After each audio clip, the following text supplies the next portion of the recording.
有一年咧，我帶咗幾個女同學去巴布亞新幾內亞，喺一個太平洋島上嗰度咧做短宣嘅服侍，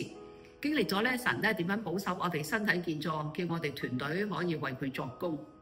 第一，佢叫我哋嘅身體咧唔會負荷一啲過於我哋所能夠承擔嘅。話說咧，我哋咧有一個其中一個行程咧，係我哋要搭通宵嘅8個鐘頭嘅卡車，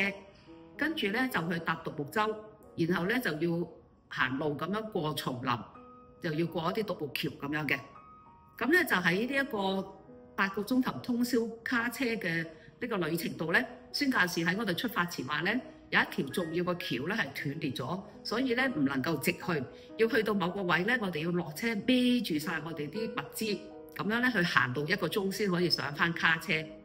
咁我哋咧就都好驚懼，就禱告主啊，俾我哋有力量啦咁樣。點知咧搭卡車嗰晚咧，宣教士話唔好意思，唔記得咗話俾你聽，條橋已經修理好啦，簡直係神蹟啊！因為從來都唔會咁快可以修理好一條橋㗎咁樣。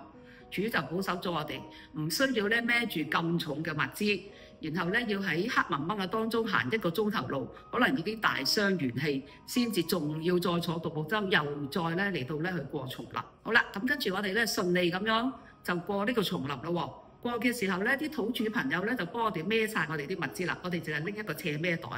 但係咧烈日當空，比我哋想象當中咧更加嘅熱，比較快咧已經飲晒我哋斜孭袋嗰啲嘅水。跟住你哋都覺得咧，好似有啲想中暑嘅傾向，又攰又肚餓又乾渴。我哋就禱告主，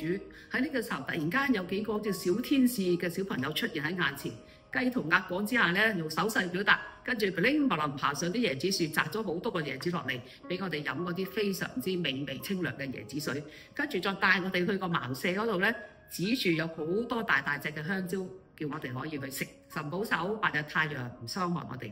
賜給我哋飲食，又賜給我哋咧呢一個嘅滋潤我哋嘅身體嘅水分。跟住咧到我哋過獨木橋啦，呢個獨木橋真係好窄嘅。如果你驚咧，你想有人要拖住你行係唔得嘅。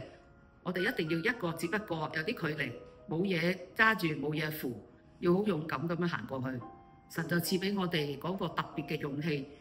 心要好定、好靜咁樣一個一個咁樣去行，過咗一條又一條嘅獨木橋。最後啦，我哋去到當地咯喎，咁我哋咧就要尊重當地嘅文化啦，各種嘅生活方式，其中就係佢哋會着住一啲沖涼嘅衫，然後去一啲溪澗嗰度去沖涼嘅。咁啊有一次咧就係去緊嘅時候咧，我一個唔小心咧叉咗隻腳落去一個嘅小溪嗰度，但係其實個溪裏邊咧係有好多好尖利嘅嗰啲嘅樹枝嘅。咁我伸咗落去咧，我都心知不妙，會唔會拎翻隻腳上嚟嘅時候咧已經流晒血，同埋咧嗰個嘅拖鞋咧又唔知浮咗去邊。咁啊有啲好似天使咁嘅小朋友又再出現啦，幫我咧撈翻咗拖鞋上嚟，跟住我伸翻隻腳上嚟嘅時候，哇！真係神奇，係絲毫無損嘅。神就係咁樣嚟到保護我哋，幫助我哋嘅身體保持健壯。神就喺呢個旅程當中使用我哋向咗啲酋長啦、啲土著朋友啦去傳福音，又喺一啲醫治釋放嘅聚會裏邊咧，帶領人咧嚟到咧去家庭復和、夫妻復和，同埋咧得着神嗰個醫治，得着釋放。感謝主，佢哋就係咁樣保守我哋身體嘅健壯，以致我哋有能力嚟到為佢作工。